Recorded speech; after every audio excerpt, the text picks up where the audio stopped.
आइए हम प्रार्थना करते हैं। प्यारे प्रभु, हम आपको धन्यवाद करते हैं आज की शाम के लिए। आपने अब तक हमें जिंदा रखा प्रभु, धन्यवाद करते हैं। शाम के समय आपने मौका दिया हम आपके चरणों में आ सकें प्रभु, धन्यवाद हो। प्रभु, आपके वचन के द्वारा हमसे बात करें, पवित्र आत्मा के द्वारा हमें सिखाएं, वचन की हमें समझ दें। खुदावन, आपके हाथ में हमारे जीवनों को सौंपते हुए यीशु मसीह के पवित्र नाम से हम प्रार्थना को मांगते हैं, आमीन। हम परमेश्वर के वचन से सीख रहे हैं। प्रभु भोज के विषय में हम सीखा, हमने कल भी सीख रहे थे। हम प्रभु भोज कौन ले सकता है उसके विषय में हम सीख रहे थे। पौलुस ने जब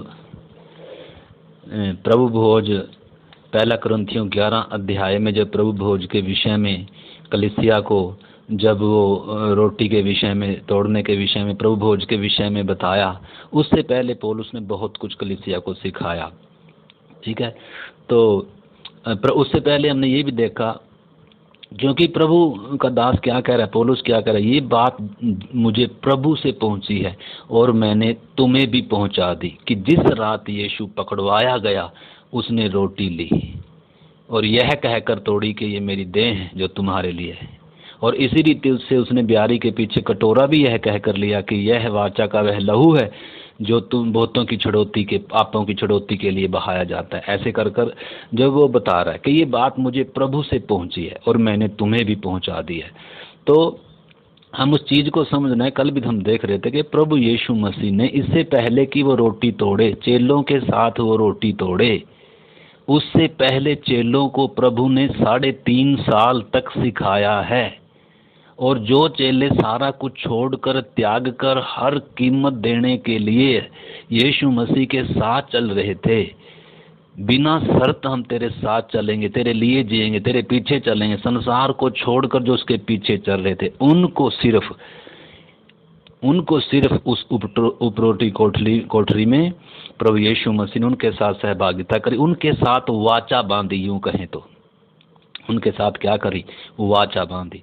यीशु मसीह के खुद के परिवार के लोग और भी बहुत थे। यूसुफ की और संतानें थी, और जो बाद में याकूब की पत्री जो उस भाई ने लिखी, उसके और भी भाई थे जो बाद में यीशु मसीह के दास बने, उन्होंने सेवा की। परंतु उधर कौन नहीं है, कोई स्त्रियों में से भी नहीं है, मरियम भी नहीं है, मरियम यीशु की माता भी नहीं है। चेलों के साथ प्रभु यीशु मसीह क्या कर रहा है, वहाँ प्रभु भोज कर रहा है। हमने समझना उस चीज़ को। और उससे पहले प्रभु ने उनको अच्छे से क्या किया है, सिखाया है। तो हम कल भी देख रहे थे कि प्रभु भोज सबके लिए नहीं है, सबके बीच में यीशु ने ये प्रभु भोज नहीं चलाया, ये सिर्फ चेलों के साथ। ये हम देख रहे थे कि ये प्रभु भोज क्या भी है, सहभागिता भी है, ये संगति भी है, सबके साथ नहीं है। वाचा सबके साथ नहीं बांधी जाती। वाचा हमने देखा उससे पहले कि वाचा 2 पार्टियों के बीच में बांधी जाती है। उससे पहले हमने देखा कि परमेश्वर ने इज़राइल के साथ कैसे वाचा बांधी। इज़राइल के साथ परमेश्वर ने निर्गमन की किताब में से हमने देखा 24 अध्याय में परमेश्वर ने क्या बांधी, इज़राइल से वाचा बांधी थी। उससे पहले प्रभु यीशु मसीह परमेश्वर यहोवा उनको मिस्र की गुलामी में से छुड़ा कर लेकर आया, और मिस्र की गुलामी में से परमेश्वर उनको जब छुड़ा के लेकर आया और उनको सिनाई पर्वत पर लेकर आया। सिनाई पर्वत पर परमेश्वर ने सबसे पहले, वाचा बांधने से पहले, उनके साथ परमेश्वर ने उनको न केवल छुटकारा दिया है, उनको क्या भी किया, सीधा परमेश्वर ने सिनाई पर्वत से उनसे परमेश्वर ने क्या की, सीधी बातें की, 10 आज्ञाएं दी। सबसे पहले परमेश्वर ने सीधा कहा, तुम मुझे छोड़कर दूसरों को ईश्वर कर कर न मानना, तुम मेरे लिए कोई मूर्ति खोद कर न बनाना। ऐसे कर कर परमेश्वर ने 2 पट्टिकाओं पर बाद में लिख कर दिया, परंतु पहले परमेश्वर ने उनसे सीधा बात किया। उन्होंने एक एक ने परमेश्वर की आवाज़ को सुना है, उन्होंने एक एक ने उन बातों को सुनकर, और उन्होंने बोला है कि जो भी प्रभु ने बोला है, पहले उन्होंने क्या, परमेश्वर ने अपनी तरफ से 10 आज्ञाएं रखी, और इज़राइल की तरफ से क्या रखी गई, हम कल भी देख रहे थे कि परमेश्वर की तरफ से क्या रखी गई, 10 आज्ञाएं रखी गई। और इज़राइल की ओर से क्या रखा गया कि यहोवा हमारा परमेश्वर है और हम उसकी मानेंगे बिना शर्त, जो कुछ वो कहेगा हम नित्य उसकी क्या करेंगे, मानेंगे।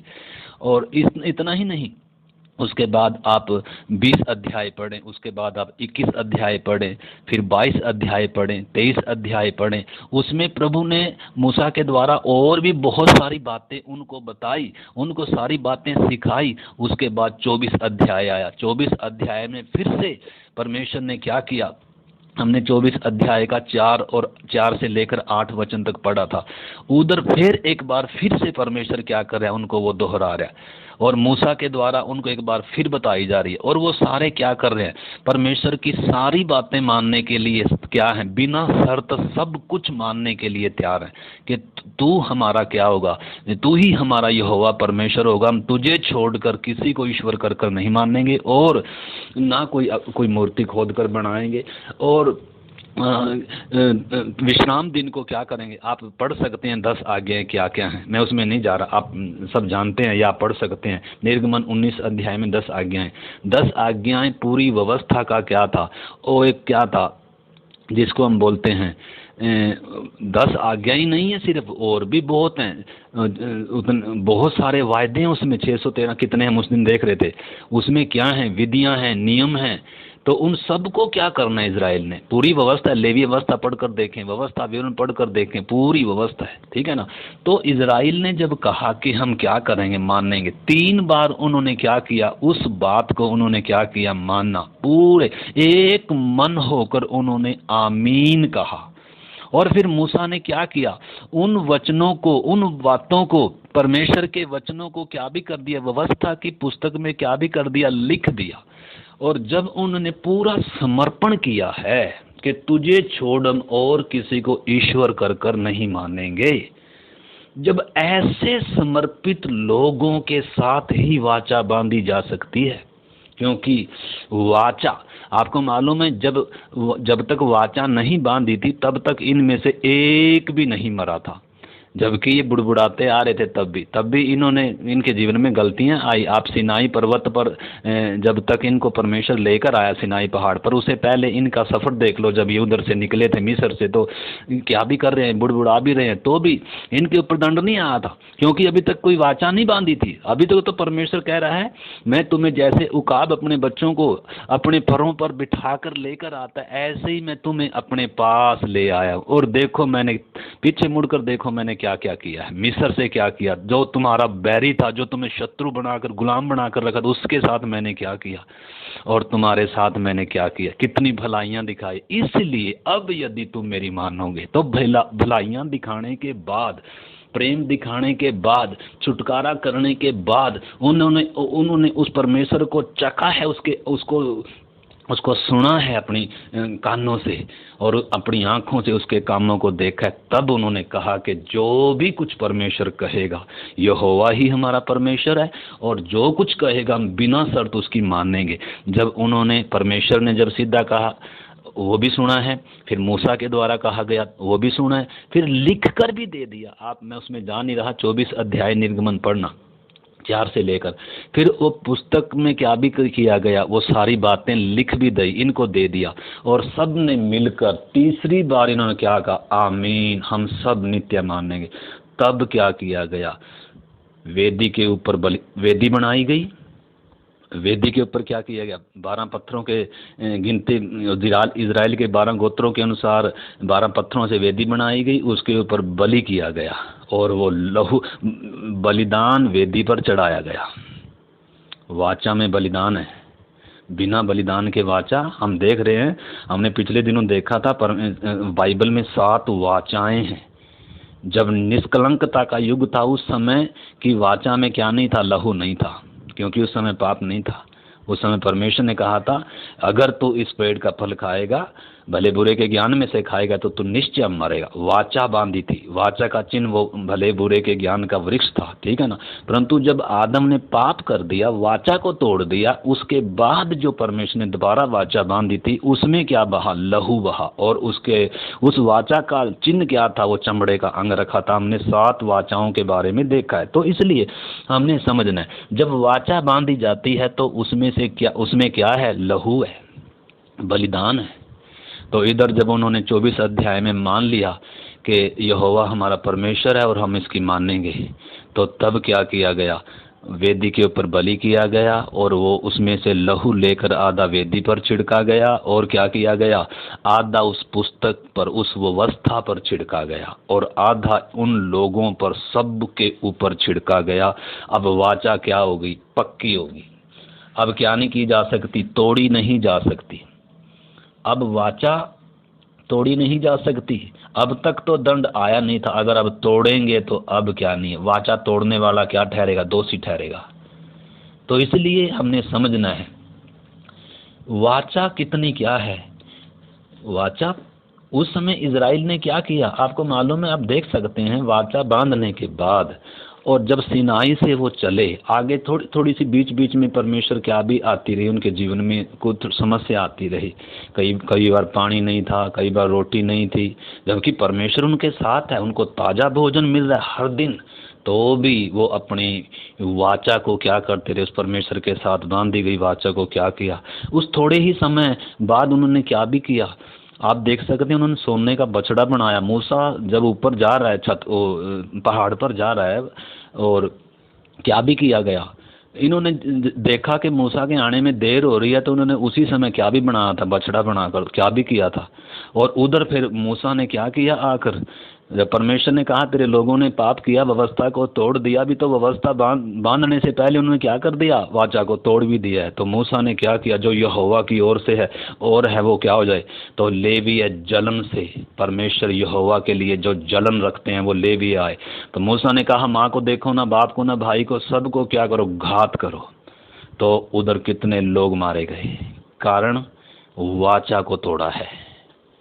तो इसलिए हमने समझना है। हम कल देख रहे थे, पौलुस कह रहा है कि इस रोटी में से तोड़ने से पहले, इस प्याले में से पीने से पहले अपने आप को क्या करना है? जांचना है। अनुचित रीति से कोई क्या ना करे, इस प्याले में से ना पिए, इस रोटी में से ना तोड़े, क्योंकि जो अपने आप को बिना जांचे हुए इसमें से तोड़ेगा वो अपने ऊपर क्या लाएगा? दंड लाएगा, क्योंकि ये क्या है? वाचा है।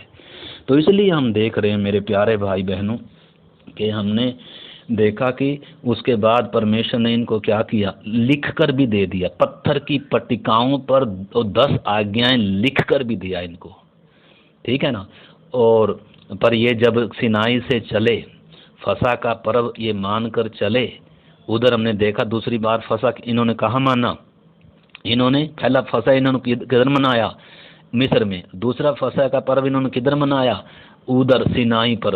अब ये फसा का पर्व मनाकर समर्पण के साथ अब ये निकले हैं, समर्पण के साथ निकले हैं, एक ताजा बल पाकर निकले हैं। एक वो छुटकारा, मिस्र से हमारा छुटकारा कैसे हुआ? मेमने के द्वारा। वो सारी बातें परमेश्वर के प्यार से भरकर, समर्पण कर कर, जैसे हमने होशे में आप पढ़ सकते हैं 11 अध्याय में होशे में। मैं 1 मिनट आपको पढ़कर सुनाता हूँ, होशे की किताब में से एक वचन पढ़कर सुनाता हूँ।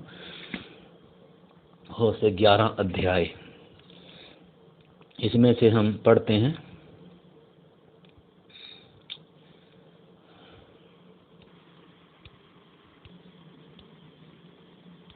तो उस वचन को हम बाद में पढ़ें क्योंकि फिर समझ ज़्यादा लगेगा। तो उसमें लिखा है कि जैसे दुल्हन अपने दूल्हे के पीछे पीछे हो लेती है, ऐसे ही उस समय तू मेरे पीछे पीछे हो लिए।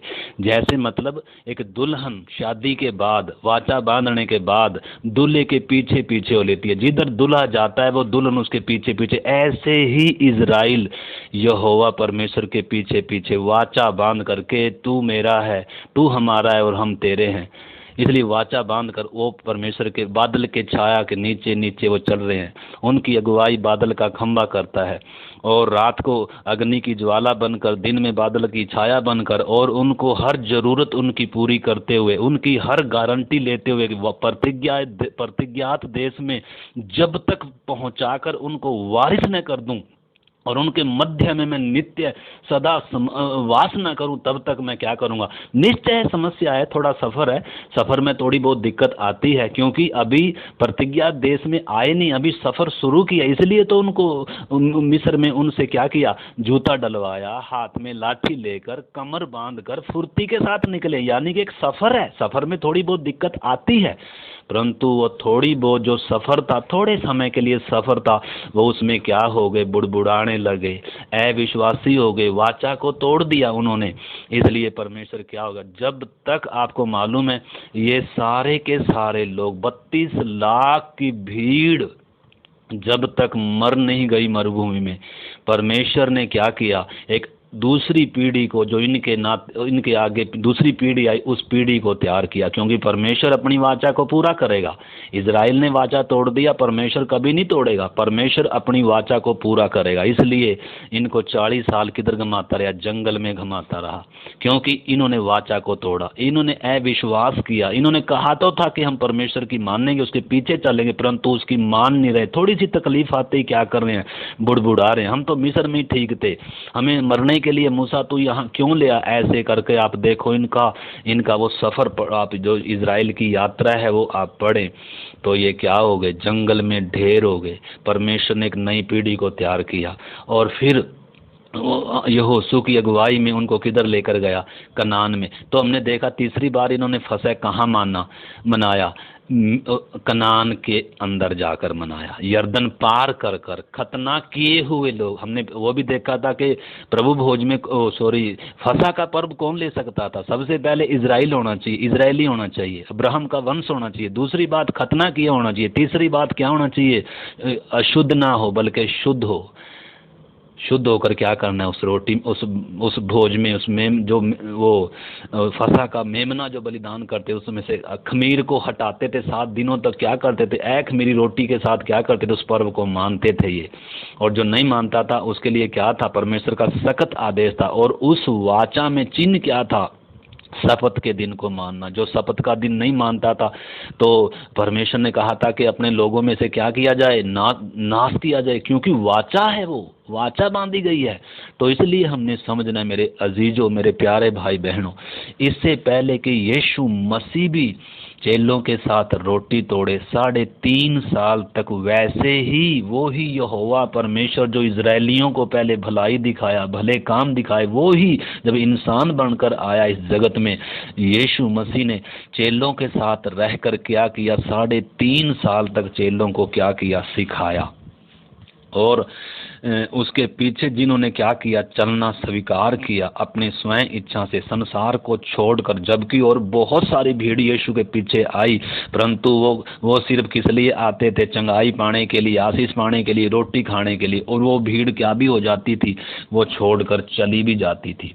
तो इसीलिए प्रभु ने सबके साथ ये संगति नहीं करी। निश्चय प्रभु ने फसह का मेमने का जो वो पर्व था, वो इजराइल में मनाया 33.5 साल की उम्र तक उसने मनाया। परंतु प्रभु भोज किसके साथ किया, उसने रोटी किसके साथ तोड़ी, उसने अपने 11 चेलों के साथ। जो स्वार्थी था, जो लोभी था, यीशु मसीह का एक चेला, उसको भी क्या कर दिया, वो भी अलग हो गया। वो भी इस भोज में, इस रोटी में क्या नहीं हुआ, प्रभु भोज की इस मेज में उसको शामिल नहीं किया। तो हमने समझना ये प्रभु भोज किन के लिए, जो प्रभु के लिए समर्पित लोग हैं, जो चेले हैं, जो अभी तक चेले नहीं बने। यीशु ने क्या कहा मत्ती 28 अध्याय में, सारे जगत में जाओ और सब लोगों को क्या बनाओ, सब जातियों को सुसमाचार सुनाओ और उनको चेला बनाओ, और पिता पुत्र पवित्र आत्मा के नाम से क्या दो, बपतिस्मा दो, और जो बातें मैंने कही हैं उन्हें मानना सिखाओ। तो इसीलिए हमने समझना है, आज बहुत सारे चेले नहीं हैं, बहुत सारे विश्वासी हैं। और वो विश्वास भी कैसा है, चंगाई के लिए यीशु के पास आए, आशीष तो हम कल देख रहे थे, पौलुस ने उस विषय में घर घर जाकर प्रेरित लोग क्या सिखाते थे, पहले वचन, जैसे यीशु ने चेलों को वचन सिखाया ऐसे ही प्रेरित लोग घर घर जाकर विश्वासियों को क्या करते थे, शिक्षा देते थे कि भरमाने वाली आत्माओं का उपदेश आएगा, गलत शिक्षाएं आएंगी। हम सीख रहे थे पहले, उससे पहले यीशु ने भी कहा था कि बहुत सारे झूठे मसीह होंगे, झूठे नबी होंगे और बहुतों को क्या करेंगे, भरमाएंगे, चिन्ह और चमत्कार दिखाएंगे। और फिर हम देख रहे थे कि पौलुस ने प्रेरितों के काम 20 अध्याय में बता रहा है कि फाड़ने वाले भेड़िए आएंगे जो झुंड को ना छोड़ेंगे, इसलिए अपनी और अपनी झुंड की रखवाली करो जिसमें परमेश्वर ने तुम्हें अध्यक्ष ठहराया, क्योंकि तुम में से ही बहुत सारे उठेंगे जो भेड़ों को अपने पीछे चलने के लिए क्या करेंगे। तो ऐसे कर कर पत्रस की पत्रियां पढ़ो, पौलुस की पत्रियां पढ़ो, प्रेरितों के काम पढ़ो, कलीसिया को क्या सिखाया जाता था, उपदेश सिखाया जाता था, वचन सिखाया जाता था। इसलिए पौलुस कहता है ये बात मुझे प्रभु की ओर से पहुंची और मैंने तुम्हें पहुंचा दी। परंतु आपको मालूम है पहले से कहा था पवित्र आत्मा ने के अंतिम दिनों में कैसे लोग आएंगे। कल हमने 4 वचन पढ़े थे, उसमें तिमोथियुस में हमने पढ़ा था, दूसरा तिमोथी 4 अध्याय का 3 से 4 तक पढ़ा था, 3 अध्याय का 1 से लेकर 5 तक पढ़ा था, और पहला तिमोथियुस और उसमें से हमने पढ़ा था 4 अध्याय का 1 से वचन हमने पढ़ा था। और दूसरा पत्रस भी है, उसमें पत्रस भी बता रहा है और यूहन्ना भी बता रहा है, यहूदा में भी लिखा है उसके बारे में, याकूब की पत्री में भी लिखा है। तो प्रेरित लोग क्या देते थे, शिक्षा देते थे। पौलुस कहता है कि जैसे सांप ने चतुराई से हवा को बहका दिया, कहीं तुम्हारे मन भी ऐसे बहकाए ना जाएं। आज बहुत सारे जो सही वचन में, सही शिक्षा में चल रहे थे, वो भी शैतान उनको भी बड़ी चतुराई से बहका कर क्या हो गया, ले गया। और आज कलीसियों में ज़्यादातर क्या है, गलत शिक्षाएं, जबकि एक प्याले में से पीना है, एक रोटी में से तोड़ते हैं, वो सहभागिता है। परंतु आज जाकर हम देख सकते हैं कलीसियों में क्या हाल है। प्रभु भोज भी आज कैसे लिया जाता है, कितने कितने तरीके आ गए प्रभु भोज, और कलीसियाओं में क्या क्या संसारिक रीति रिवाज आ गए, संसार की अलग दूसरे धर्मों की शिक्षाएं आ गई, और आज का विश्वासी और संसार के लोगों में कोई क्या ही नहीं है, कोई अंतर नहीं है, मिलजुल गए हैं। तो अलगदाई ये किन के लिए है, जो अलगदाई में है, जो पवित्रताई में है, जो संसार के लिए मर चुके हैं, जो यीशु के लिए समर्पित है। प्रभु हम अपने लिए भी नहीं, संसार के लिए भी नहीं, पाप के लिए नहीं, हम तेरे लिए जे, उनके लिए है ये प्रभु भोज, उनके लिए है परमेश्वर की वाचा। प्रभु यीशु मसीह ने भी इसके विषय में कहा था, आप मत्ती उसका 13 अध्याय पढ़ सकते हैं। यीशु ने बहुत सारी शिक्षाएं दी, उससे पहले आप 5 अध्याय मत्ती पढ़ सकते हैं, यीशु मसीह के पहाड़ी उपदेश को पढ़ सकते हैं। कह रहा है पहले कहा गया था कत्ल नहीं करना, खून नहीं करना, परंतु मैं तुमसे कहता हूँ यदि तुम अपने भाई पर क्रोध करे तो तुम क्या हो, हत्यारे हो। बहुत सारी बातें मैं शॉर्ट में बता रहा हूँ, आप उसको खुद पढ़े, 5 अध्याय 6 अध्याय पढ़े, 7 अध्याय 8 मत्ती पढ़े आप। यीशु मसीह जैसे परमेश्वर सिनाई पर इजरायलियों से संवाद कर रहा था, तुम मुझे छोड़ दूसरे का ईश्वर कर नहीं मानना, और फिर आगे उसने बताया तुम खून ना करना, तुम क्या नहीं करना, व्यभिचार नहीं करना। ऐसे ही यीशु मसीह भी उसी तर्ज पर क्या कह रहा है, उस पहाड़ के ऊपर बैठकर चेलों को क्या कह रहा है, पहले तो मैंने ये कहा था, या पहले ये कहा गया था कि पाप कत्ल नहीं करना, परंतु मैं तुमसे ये कहता हूँ। यानी कि ये वही है जो सिनाई पर बात किया था, परंतु अब देह में आकर ये क्या कह रहा है, इस नई वाचा में, इस नए नियम में ये क्या कह रहा है, कह रहा है अब यदि तुम अपने मन में बैर रखता है तो तू क्या है, शत्रु है। पहले कत्ल करने से तू कातिल था, परंतु अब अगर तू अपने भाई के प्रति अपने मन में बैर रखता है तो कातिल है। पहले व्यभिचार करने से व्यभिचारी होता था, परंतु अब अगर तूने कुदृष्टि किसी पे डाल ली तो वो व्यभिचार है। तो ये सारी बातें आपने समझना, नए वाचा में जो क्या है, जो परमेश्वर की आज्ञाएं हैं, उनको हमने समझना अच्छे से। तो इधर हम देखते हैं, तो आप मत्ती की अंजील उसका पढ़ सकते हैं, मत्ती 13 अध्याय निकाल लें, बहुत सारे वचन, हम जल्दी जल्दी जाएंगे। प्रभु भोज एक लंबा विषय है, हम उसको धीरे धीरे हमने समझना है। प्रभु भोज, प्रभु यीशु ने किसके साथ वो रोटी तोड़ी, ये सहभागिता है, ये एक वाचा है, क्योंकि इसके लेने इसलिए दंड आ रहा है, लिखा इसलिए तुम्हें बहुत सारे क्या हैं, रोगी हैं, बहुत तेरे क्या हैं, निर्बल हैं, और बहुत तेरे क्या हो गए, मर गए। तो हमने समझना है, जैसे इजरायली 32 लाख क्या हो गए, वाचा बांध कर ना चले उस पर, और अलगदाई में, पवित्रताई में नहीं चले, विश्वास में नहीं बने रहे, अविश्वास किया, बुड़बुड़ाए, वाचा को तोड़ा, नाश हो गए। तो इसलिए दंड आया। और नए नियम में भी क्या है, वाचा तोड़ेंगे तो क्या आएगा, दंड आएगा। तो इसलिए पौलुस परमेश्वर प्रभु यीशु मसीह ने उसकी शिक्षाएं पढ़ें आप, ठीक है ना। आज यीशु मसीह पर सब विश्वास करने के लिए तैयार हैं और चंगाई के लिए, आशीष के लिए, परंतु यीशु मसीह के लिए कीमत देने के लिए आज बहुत सारे लोग तैयार नहीं हैं। अलगदाई में, संसार से अलगदाई में आने के लिए तैयार नहीं है, पवित्रताई में चलने के लिए तैयार नहीं है, यीशु मसीह के लिए कुछ भी कीमत देने के लिए तैयार नहीं है, यीशु को अपने जीवन में पहला स्थान देने के लिए तैयार नहीं है, यीशु मसीह को अपने जीवन में सबसे अधिक बढ़कर प्यार करने के लिए तैयार नहीं है।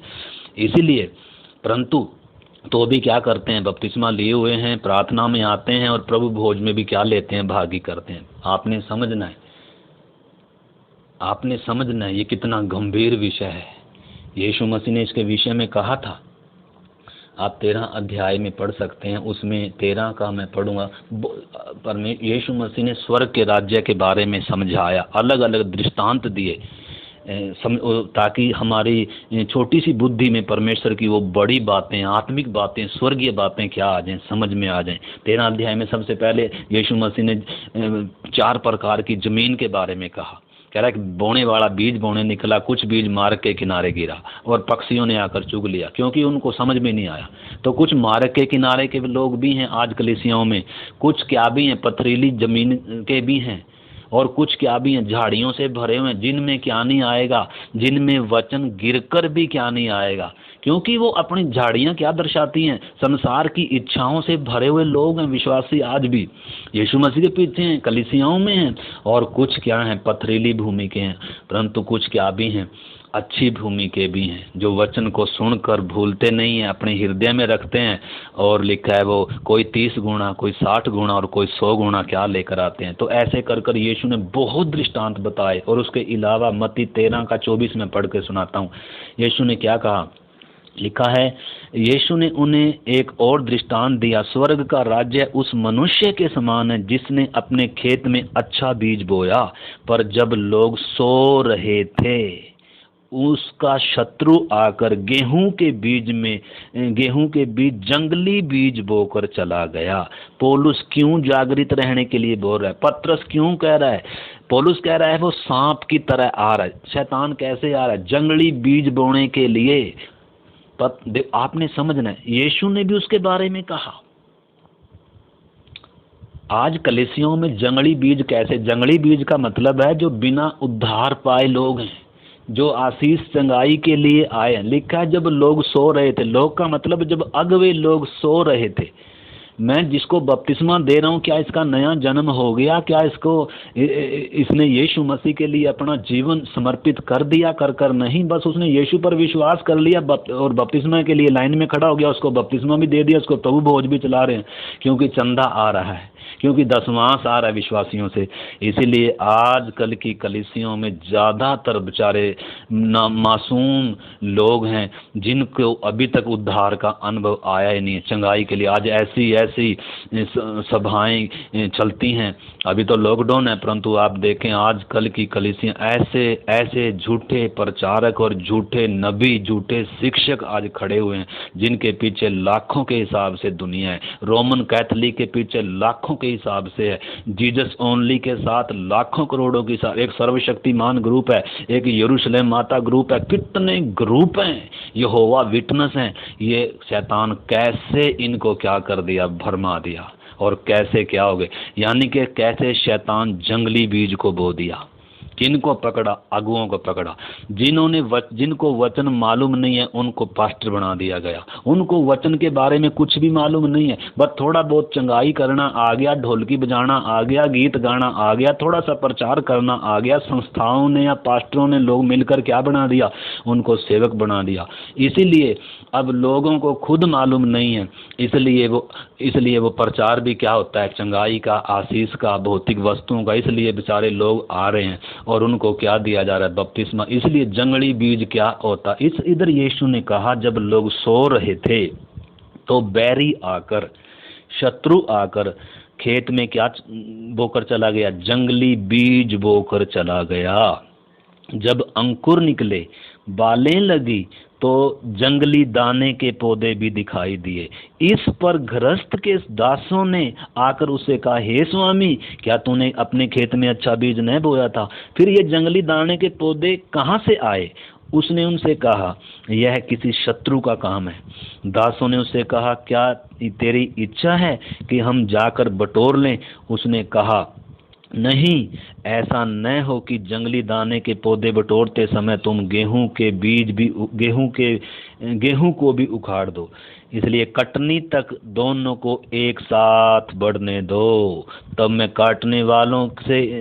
कटनी के समय में काटने वालों से कहूँगा कि पहले जंगली दानों के पौधों को बटोर कर जलाने के लिए इकट्ठे करो, और गेहूं को मेरे खत्ते में क्या करो, इकट्ठे करो। ऐसे ही बहुत सारे दृष्टांत यीशु मसीह बता रहा है, यीशु मसीह दृष्टांतों में बता रहा है। तो आज शैतान जंगली बीज बोने के लिए क्या है, तैयार है। लोगों को भौतिक चीज़ों का लालच दिया जाता है। कलीसियाओं में आओ, तुम्हें आशीष मिलेगी, तुम्हारी बीमारी ठीक हो जाएगी, तुम्हारी नौकरी मिल जाएगी तुम्हें, और बहुत सारी ऐसी भौतिक चीज़ों का बेचारे लोग परेशान हैं। तो इसलिए किधर फंस जाते हैं आकर वो भी। और कलीसिया हमारे पास कितने आते हैं, हम प्रार्थना करते हैं, कहीं ठीक भी होते हैं, परंतु हम किसी को भी क्या नहीं करते ज़बरदस्ती। और पहले कोई भी चंगाई के लिए आता है, हम जल्दी से चंगाई के लिए पहले उनको क्या बताते हैं, जिस यीशु के पास तुम आए पहले उस यीशु को थोड़ा जानो। सुसमाचार सुनाते हैं। सुसमाचार सुनाने के बाद उद्धार, पापों की क्षमा की जरूरत है। एक व्यक्ति को चंगाई से बढ़कर उद्धार की जरूरत है, पापों की क्षमा की जरूरत है, पाप से छुटकारे की जरूरत है, उद्धार की जरूरत है कर कर सिखाते हैं, और फिर प्रार्थना करते हैं, ठीक भी होते हैं। परंतु बहुतों को आज उद्धार नहीं चाहिए, चंगाई आशीष चाहिए। तो इसलिए परंतु बहुत जगह क्या है, जो ऐसे चंगाई आशीष के लिए आते हैं उनको बपतिस्मा भी दे देते हैं, उनको प्रभु भोज भी चलाया जाता है। तो इसलिए मेरे प्यारे भाई बहनों, हमने समझना है, यीशु मसीह ने सबके साथ प्रभु भोज नहीं किया, चेलों के साथ किया। यहूदा भी अलग कर दिया। और आगे जब हम देखते हैं, जो वो हमने देखा, इज़राइल के साथ भी परमेश्वर ने वाचा किन के साथ बांधी है। पहले उनको क्या किया, उनको सारी बातें सिखाई हैं। जब उन्होंने पूरा समर्पण किया है तब उनके साथ वाचा बांधी गई है। तो प्रभु भोज एक गंभीर विषय है। इसको ठीक है, विश्वासी ने उद्धार पाकर बपतिस्मा लिया है, परंतु बपतिस्मे जब लिया है तो उसको क्या भी सिखाना है, उसको वचन सिखाना है। तो इसलिए हमने समझना है कि प्रभु भोज का मतलब ये नहीं है कि आपने बपतिस्मा लिया है तो प्रभु भोज। हाँ, निश्चय हर एक ने नए नियम की वाचा का चिन्ह है प्रभु भोज। कलीसिया में दो ही विधि है, पहली विधि बपतिस्मा है, बपतिस्मा एक ही बार है, लेकिन प्रभु भोज बार बार है। परंतु हमने समझना है, प्रभु भोज में शामिल होने से पहले मैं इस रोटी को क्यों तोड़ रहा हूँ। आने वाले दिनों में हम इसके विषय में और भी क्या करेंगे, अच्छे से सीखेंगे। प्रभु भोज हम जब उस रोटी में जब हम तोड़ेंगे, रोटी को मेज में शामिल होंगे, और भी उन बातों को हम सीखेंगे। तो इसीलिए इन्हीं दिनों हमने क्या होना है, जब हम प्रभु भोज की रोटी में उस मेज में शामिल होते हैं तो उसकी मृत्यु को स्मरण करते हैं कि यीशु मसीह मेरे गुनाहों के लिए तोड़ा गया, मेरे पापों अधर्मों के लिए वो कुचला गया, ताकि मुझे जीवन मिले। आपको मालूम है, आइए हम एक वचन पढ़ेंगे और उसके बाद हम आगे देखेंगे। तो यूहन्ना 6 अध्याय हम निकालते हैं। यूहन्ना 6 अध्याय में से हम कुछ वचन पढ़ेंगे। यूहन्ना 6 अध्याय, आपको मालूम है यूहन्ना 6 अध्याय एक ऐसा अध्याय है, जब आप इसको शुरू में पढ़ेंगे ना, लिखा है यूहन्ना 6 का 1 से मैं पढ़ रहा हूँ। इन बातों के बाद यीशु गलील की झील अर्थात तिब्रियास की झील के पार गया, और एक बड़ी भीड़ उसके पीछे हो ली, क्योंकि जो आश्चर्य कर्म वह बीमारों पर दिखाता था उन लोग उनको देखते थे। तब यीशु पहाड़ पर चढ़कर अपने चेलों के साथ वहां बैठ गया। यहूदियों के फसह का पर्व निकट था। जब यीशु ने, आप इसको अभी सारी मैं पढ़ नहीं सकता क्योंकि ये 6 अध्याय बहुत लंबा है, परंतु मैं आपको बता रहा हूँ कि शुरू में यीशु मसीह के साथ एक बहुत बड़ी भीड़ थी। क्यों? क्योंकि यीशु मसीह ने शुरू में क्या भी किया, बीमारों को चंगा किया, बहुत सारी दुष्ट आत्माओं को निकाला, बहुत सारे आश्चर्य कर्म किए। और इधर भी आपको मालूम है, इधर यीशु मसीह ने क्या किया है, इधर प्रभु यीशु मसीह ने लोगों को क्या किया है, इधर रोटी खिलाई, उनको क्या भी खिलाया। इधर आप देखेंगे 5 से लिखा है, जब यीशु ने अपनी आंखें उठाकर देखा कि बड़ी भीड़ उसके पास आते देखा तो फिलिप्पुस से कहा, फिलिप्पुस से कहा, हम इनको भोजन के लिए कहाँ से रोटी मोल लाएं। उसने यह बात उसे परखने के लिए कही थी, क्योंकि वह आप ही जानता था कि वह क्या करेगा। फिलिप्पुस ने उसे उत्तर दिया। तो इधर हम देखते हैं प्रभु यीशु मसीह उनको क्या कर रहा है। जो भीड़ आ रही थी तो प्रभु यीशु मसीह उनको क्या भी कर रहा है, रोटी भी खिला रहा है। आगे आप पढ़ सकते हैं, लिखा है, यीशु ने उनसे कहा, लोगों को बिठा दो। कितनी रोटी थी इधर यहाँ एक लड़का है जिसके पास जौ की 5 रोटी और 2 मछलियां थी। आपको मालूम है 5 रोटियों और 2 मछलियों से कितनी बड़ी भीड़ को खिलाया प्रभु ने। इधर आप पढ़ सकते हैं, लगभग पुरुषों की गिनती 5000 की थी, उनके साथ औरतें भी थी, उनके साथ बच्चे भी थे, करीब 15000 के करीब भीड़ थी। 5 रोटियों में से यीशु ने उनको क्या किया, खिलाया और उनको तृप्त किया, बीमारों को चंगा किया, दुष्ट आत्माओं से जकड़े हुओं को छुटकारा दिया। तो ऐसे कर कर आप 15 अध्याय में पढ़ेंगे तो लिखा है, यीशु यह जानकर कि वे मुझे राजा बनाने के लिए पकड़ना चाहते हैं, फिर पहाड़ पर अकेले चढ़ गया। सब लोग यीशु को क्या भी बनाने के लिए तैयार हैं, राजा। क्यों? क्योंकि बड़े आश्चर्य कर्म देख के रोटी खाई। परंतु आपको मालूम है, आगे आप सारी बातें पढ़ना, आगे आप प्रभु यीशु क्या कह रहा है। 25 से मैं पढ़ता हूँ, झील के पार जब वे उससे मिले तो कहा, हे रबी, तू यहाँ कब आया? यीशु ने उन्हें उत्तर दिया, मैं तुमसे सच सच कहता हूँ, तुम मुझे इसलिए नहीं ढूंढते कि तुमने आश्चर्य कर्म देखे, तुम इसलिए मुझे ढूंढते कि तुमने रोटी खाकर तुम तृप्त हुए। यीशु साफ कह रहा है, नाशवान भोजन के लिए परिश्रम ना करो, परंतु उस भोजन के लिए परिश्रम करो जो अनंत जीवन के लिए ठहरता है। कह रहा है, इस रोटी के लिए मेरे पास ना आओ, इस रोटी के लिए भौतिक बातों के लिए मेरे पास ना आओ, मेरे पास उस रोटी के लिए आओ जो अनंत जीवन के लिए ठहरता है, जो आत्मा की रोटी है, जो उद्धार है, जो पापों की क्षमा है, जो स्वर्गीय बातें हैं। इसलिए आगे आप 6 अध्याय पढ़ सकते हैं। प्रभु ने कहा, वो कह रहे हैं जी कि हमारे बाप दादाओं को तो परमेश्वर ने क्या खिलाया, स्वर्ग से मन्ना खिलाया, और बहुत सारी बातें। यीशु कहता है वो मन्ना खाकर वो क्या हो गए, नाश हो गए। परंतु जो रोटी स्वर्ग से उतरती है, जो जीवन की रोटी है, वो जीवन की रोटी मैं हूँ जो स्वर्ग से उतरी है। और मैं इसलिए उतरी, ये रोटी इसलिए स्वर्ग से आई ताकि जो इसमें से खाए वो क्या पाए, जीवन पाए। तो इसलिए आगे पढ़ते पढ़ते आप जाएं, यीशु कह रहा है, आप पढ़ सकते हैं उसमें 6 अध्याय में। जब आप पढ़ते पढ़ते जाएंगे तो आगे यीशु कह रहा है, तुम्हारे बाप दादाओं ने जंगल में मन्ना खाया और मर गए। यह रोटी जो स्वर्ग से उतरती है ताकि मनुष्य उसमें से खाए और न मरे। जीवन की रोटी जो स्वर्ग से उतरी मैं हूँ, यदि कोई इस रोटी में से खाएगा तो सर्वदा जीवित रहेगा, और जो रोटी मैं जगत के जीवन के लिए दूंगा वह मेरा मांस है। इस बात पर यहूदी यह कहकर आपस में झगड़ने लगे, यह मनुष्य कैसे हमें अपना मांस खाने को दे सकता है। यीशु ने उनसे कहा, मैं तुमसे सच सच कहता हूँ कि जब तक तुम मनुष्य के पुत्र का मांस न खाओ और उसका लहू न पियो, तुम में जीवन नहीं है। जो मेरा मांस खाता है, मेरा लहू पीता है, अनंत जीवन उसका है, और मैं उसे अंतिम दिन फिर जिला उठाऊंगा, क्योंकि मेरा मांस वास्तव में खाने की वस्तु है और मेरा लहू वास्तव में पीने की वस्तु है। जो मेरा मांस खाता और मेरा लहू पीता वह मुझ में स्थिर बना रहता है, और जो उसमें से खाता है, जैसा जीवते परमेश्वर ने मुझे भेजा है और मैं पिता के कारण जीवित हूँ, वैसे ही वह भी जो मुझ में से खाएगा मेरे कारण जीवित रहेगा। जो रोटी स्वर्ग से उतरी है वो यही है, उस रोटी के समान नहीं जिसे तुम्हारे बाप दादाओं ने खाया और मर गए। जो कोई इस रोटी में से खाएगा, जो कोई यह रोटी खाएगा, वह सर्वदा जिएगा। ये बातें कफरनहूम में एक आराधनालय में उपदेश देते समय कही।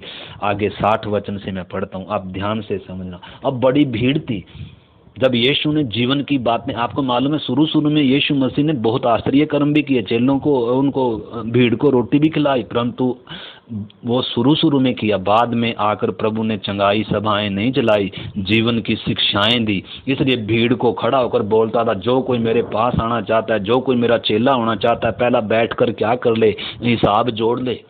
तो भीड़ की भीड़ क्या होने लगी, यीशु को छोड़कर जाने लगी, उसके खुद के चेले भी छोड़कर जाने लगी। उनके साथ प्रभु भोज नहीं तोड़ रहा है। प्रभु भोज किसके साथ रोटी तोड़ रहा है? प्रभु जो 3.5 साल तक सारी शिक्षाएं सुनने के बाद भी यीशु मसीह के साथ मरने के लिए तैयार थे।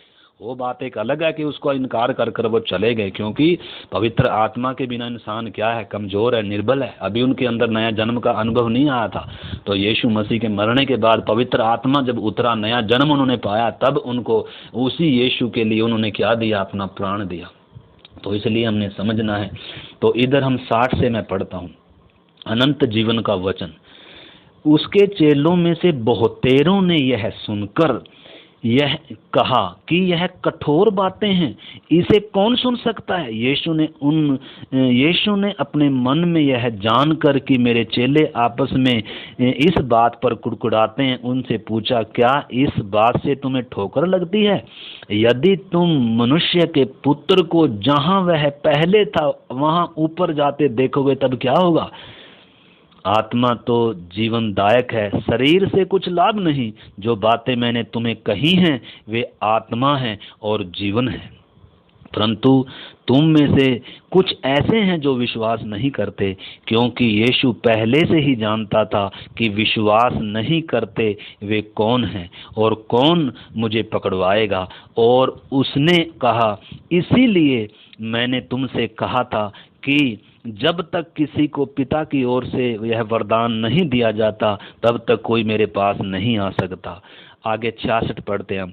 लिखा है, इस पर उसके चेलों में से बहुतेरे उल्टे फिर गए और उसके बाद उसके साथ वो नहीं चले। देखो, इनके साथ प्रभु भोज नहीं तोड़ रहा है परमेश्वर। ये प्रभु की ये बात मानने के लिए तैयारी नहीं है। यीशु के असली जीवन का वचन ये स्वीकार करने के लिए आज भी कलीसियाओं में बहुत सारे तैयार नहीं हैं। एक धनवान आया बहुत बड़ा, वो बाइबल पढ़ने वाला, वचन को मानने वाला, परमेश्वर पर विश्वास करता है, सारी व्यवस्था पढ़ता है, कहता है, प्रभु मैं अनंत जीवन पाने के लिए क्या करूं? प्रभु अब मुझ में क्या घटी है? यीशु ने बोला, सारा कुछ धन बेचकर कंगालों को दान कर दे और मेरे पीछे हो ले। वो उदास होकर चला गया। क्यों? यीशु पर विश्वास तो करता है, परमेश्वर का वचन तो पढ़ता है, परंतु शर्त, अपनी शर्त के आधार पर है। कह रहा सारा कुछ छोड़कर मैं तेरे पीछे हलूं, अच्छा मैं पागल हूं? उदास होकर ही चला गया। आज बहुत सारे कलीसिया में ऐसे आकर बैठे हैं स्वार्थी लोग। हमने कल भी पढ़ा था, परमेश्वर ने पहले ही, पवित्र आत्मा ने बताया था कि अंतिम दिनों में कठिन समय आएंगे, लोग स्वार्थी, लोग भी वो कितना 21 बातें हमने पढ़ी थी तीमुथियुस में, आप पढ़ लेना। तो आज बहुत सारे स्वार्थी लोग हैं। तो इधर भी हम देखते हैं, इधर भी लोगों को जब तक रोटी, जब तक चंगाई, जब तक उनकी दुख तकलीफें दूर हो रही थी, भीड़ की भीड़ आ रही थी, परंतु जब अब जीवन का वचन दिया लोगों को तो सब छोड़कर, चेले भी 70 चेले छोड़कर चले गए और उसके बाद कभी वो यीशु मसीह के पीछे नहीं चले। इधर हम देख सकते हैं। तो लिखा, बहुतेरे उल्टे फिर गए और उसके बाद उसके साथ न चले। तब यीशु ने उन 12 से भी कहा, क्या तुम भी चले जाना चाहते हो? सिमोन पतरस ने उसको उत्तर दिया, हे प्रभु, हम किसके पास जाएं? अनंत जीवन की बातें तो तेरे ही पास हैं और हमने विश्वास किया है और जान गए हैं कि तू परमेश्वर का पवित्र जन है। देखो, इनके साथ बंधेगी वाचा, इनके साथ तोड़ेगा प्रभु रोटी। आज भी ऐसे लोग ही सिर्फ रोटी में उस मेज में शामिल हो सकते हैं। हमने समझना है, जो यीशु के लिए जीने के लिए, मरने के लिए समर्पित हैं, जो जिन्होंने अपना जीवन यीशु को दिया, जिन्होंने बपतिस्मा लिया है, जो पाप के लिए, संसार के लिए मर चुके हैं। इसीलिए हमने समझना है प्रभु भोज की मेज में कौन शामिल हो सकता है। तो इधर हम देख सकते हैं, पतरस कह रहा है, प्रभु अनंत जीवन की बातें तो तेरे ही पास हैं और हम किसके पास जाएं? हाँ, कह रहा है, हम जान गए हैं कि तू परमेश्वर का पवित्र जन है। यीशु ने उन्हें उत्तर दिया, क्या मैंने तुम 12 को नहीं चुना? तो भी तुम में से एक व्यक्ति क्या है, शैतान है। तो इधर हम देख सकते हैं लास्ट में कितने लोग बचे, बड़ी भीड़ थी, कितने लोग बचे, 12 लोग बचे। उसमें से भी एक यहूदा था। यहूदा को भी प्रभु भोज की रोटी में शामिल नहीं किया, वो भी अब मैंने बताया, वो भी उसकी फसा का रोटी खाकर वो चला गया। परंतु मैं आपको हमने ये समझना है, ये पवित्र आत्मा परमेश्वर हमें ये सिखाना चाहता है मेरे प्यारे अजीज भाई बहनों। यीशु मसीह ने अपने पूरे 3.5 साल की सेवकाई के बाद आखिरी रात, जिस रात वो पकड़वाया गया, आप पढ़ें, आपको मालूम है पांव यीशु मसीह ने यहूदा के भी धोए, परंतु रोटी तोड़ने नहीं दिया, प्रभु भोज में उसको शामिल नहीं किया। 12 चेलों में से एक चेला 3.5 साल तक यीशु के साथ चला है, तो भी इसका मन सही नहीं था, ये स्वार्थी था, ये पैसे का लालची था। इसलिए शैतान इसमें क्या कर गया, समा गया। पांव इसके धोए, प्रभु वो फसा का भोज इसको दिया, पांव भी धोए और इसको बहुत मौके भी दिए, परंतु इसको प्रभु भोज की मेज में शामिल नहीं किया। तो इधर हम देख सकते हैं, वो वचन हम पढ़ के प्रार्थना करेंगे। 1 कुरिन्थियों 11 अध्याय का हम पढ़ेंगे 23 वचन से। क्योंकि यह बात मुझे प्रभु की ओर से पहुंची और तुम्हें भी पहुंचा दी कि कि प्रभु यीशु ने जिस रात वह पकड़वाया गया रोटी ली, तो यीशु जिस रात पकड़वाया गया उस रात प्रभु भोज किया। सारी शिक्षाएं सुनाने के बाद जिन्होंने कहा प्रभु अनंत जीवन की बातें तेरे ही पास, हम किसके पास हैं, जब सब छोड़कर चले गए, जो बचे उनके साथ प्रभु भोज किया और उनके साथ वाचा बांधी कि मैं तुम्हारा हूँ, और उन्होंने कहा हम प्रभु तेरे हैं। तब वाचा 2 पार्टियों के बीच में बांधी गई है। अब ये वाचा किसी भी कीमत पर टूट नहीं सकती है। तो इधर आगे कहता है, पौलुस कह रहा है, और धन्यवाद के साथ उसे तोड़ी और कहा यह मेरी देह है जो तुम्हारे लिए है, मेरे स्मरण के लिए यही किया करो। इसी रीति से उसने ब्यारी के पीछे कटोरा भी लिया, यह कहकर लिया कि यह कटोरा मेरे लहू में नई वाचा है, जब कभी पियो तो मेरे स्मरण के लिए यही किया करो। क्योंकि जब कभी तुम इस रोटी में से खाते और इस कटोरे में से पीते हो, तो प्रभु की मृत्यु को जब तक वह न आए प्रचार करते हो। इसलिए जो अनुचित रीति से इस प्रभु की रोटी को खाए या इस कटोरे में से पिए, वह प्रभु की देह और उसके लहू का अपराधी ठहरेगा। इसलिए मनुष्य अपने आप को जांच ले और इस रीति से इस रोटी में से खाए और इस कटोरे में से पिए। क्योंकि जो खाते पीते समय प्रभु की देह को न पहचाने, वह इस खाने और इसके पीने से अपने ऊपर दंड लाता है। इसलिए इसी कारण तुम में से बहुत तेरे निर्बल और रोगी और बहुत सारे सो भी गए हैं। यदि हम अपने आप को जांचते तो दंड ना पाते। इसलिए मेरे प्यारे अजीज, मेरे भाइयों और बहनों, प्रभु भोज एक गंभीर विषय, इसलिए हम हर रोज प्रभु भोज नहीं चलाते। अगर हर रोज प्रभु भोज चलता रहेगा तो उसकी गंभीरता ही हट जाएगी। इसलिए बीच बीच में प्रभु भोज हमने जरूर चलाना है। हमें उस अपने समर्पण को याद करना है, प्रभु की मृत्यु को याद करना है कि वो मेरे लिए तोड़ा गया। अब मैं अपने लिए नहीं जीऊँगा, अब मैं उसके लिए जीऊँगा। अब दुनिया यीशु को मुझ में देखेगी। इसलिए भले ही हमें कमियां हैं, परंतु एक एक दिन हमने क्या होना है, हर दिन हमने क्या होना है, प्रभु के स्वभाव में बदलते जाना है, प्रभु के स्वभाव में। इसलिए हम बहुत सारी बातें आगे सीखने की हम सीखेंगे प्रार्थनाओं के साथ। इसलिए आइए इस पवित्र वचन के लिए हम परमेश्वर को धन्यवाद करें मेरे अजीजों, और एक समर्पण करें, प्रार्थना करें। प्रभु, हम इस रोटी की मेज की गंभीरता को, इस मेज पर जो परमेश्वर ने हमारे लिए परोस कर दिया अपने पुत्र को, हमारे जीवन के लिए जो रोटी दी गई है, जिस रोटी को खाकर एक व्यक्ति अनंत काल तक जीवित रहेगा, जो रोटी स्वर्ग से उतर कर आई।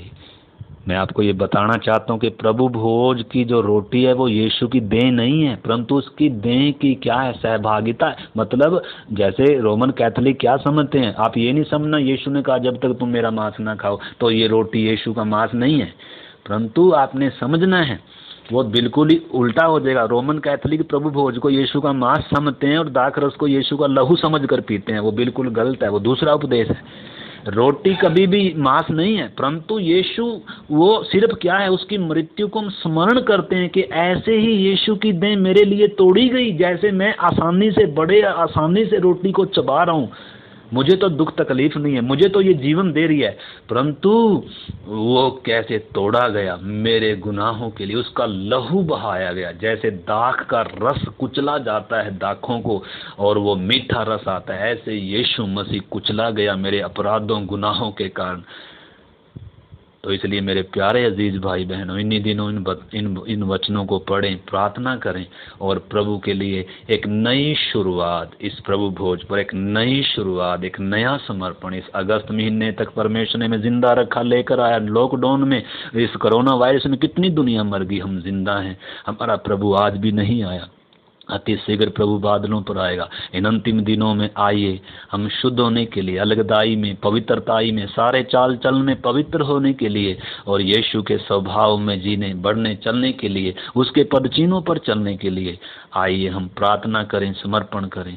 प्रभु हमें तेरी आत्मा के द्वारा, तेरे वचन के द्वारा, तेरे प्रेम के द्वारा बलवंत कर, विश्वास में दृढ़ हो जाएं। प्रभु हमारी सहायता कर। प्यारे प्रभु धन्यवाद इस पवित्र वचन के लिए। हम प्रत्येक सुनने वाले के जीवन में तेरा वचन और तेरी आत्मा का गहरा काम हो, ताकि प्रभु हम तेरे योग्य जीवन जी सकें, तेरे योग्य फल ला सकें और प्रभु हम प्राण देने तक विश्वास योग्य, ईमानदार, वफादार रह सके। प्रभु हम तुझ में फलने वाली डाली हो सके पिता, और बहुतों के लिए आशीष का कारण हो सके और प्रभु आपको प्रसन्न करने वाला जीवन व्यतीत कर सके। हमारी एक एक की सहायता कर। हर व्यक्ति जो इस वचन को सुने प्रभु, तेरी आत्मा उस जीवन में काम करे। प्रभु जीवन की कीमत को, इस उद्धार की कीमत को, इस रोटी की कीमत को, इस प्याले की कीमत को, इस वचन की शिक्षा की कीमत को पहचानने के लिए बुद्धि खुल जाए, सारा अंधकार हट जाए प्रभु, अज्ञानता जाती रहे, तेरी आत्मा का काम प्रभु जीवनों में होने पाए। आपके हाथ में सौंपते हुए पिता यीशु मसीह के नाम से प्रार्थना को मांगते हैं, आमीन। सबको मारानाथा।